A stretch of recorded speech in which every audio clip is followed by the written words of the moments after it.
Umakyat na sa 45 ang bilang ng patay sa magnitude 7.8 na lindol sa Mindanao. Para bigyan ng mukhang balita, Mobile Journal, Daniel Dayaw.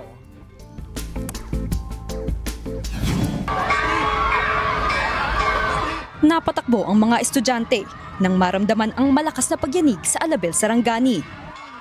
Kuha ito ng teacher na si Zaina sa kasagsagan ng magnitude 7.8 na lindol sa Sofan Integrated School.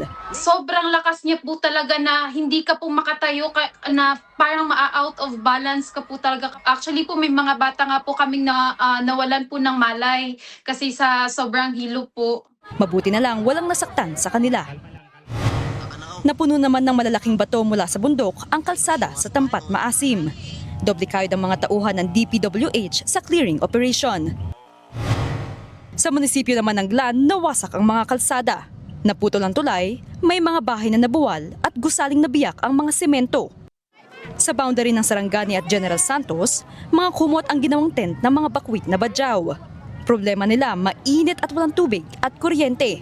Manawagan po ako sa ating mahal na gobyerno na sana tulungan po kami sa aming sitwasyon ngayon. Mga na-isolate sa barangay dahil sa sirang tulay. Ang iba, nagbalsa na lang para makatawid sa ilog. May bayad nga lang, 150 sa motor, 50 sa bangka. Nakaratay naman sa ospital ang 22 anyos na si Riza May matapos madaganan ng pader ng kanilang bahay sa General Santos City. Kami nadatugan mi sa kanang siminto o kanang kahoy, pero kahoy ang nag-una sa mga lawas, dili siminto. Pero ang akong anak nga bibi, okay lang. Ang isa na kong anak, dire lang to. 3. Si Nanay Anasita naman gusto nang umuwi pero napipigilan ng takot. Po kay kung maabot din sa balay, asa po may magstay ron kay among balay hadlok mapud na mo sudlan. Kaya naman sa sulod ang impact sa damage sa among balay. Ang ospital namang ito nagkabitak-bitak. Nasa labas lang ang mga pasyente dahil patuloy pa rin ang aftershocks. Gayon din sa barangay Kalumpang. Pahirapan tuloy ang search and rescue operation sa Gumuhong Mall kung saan pinaniniwala ang may 2 casualty sa ilalim ng mga debris.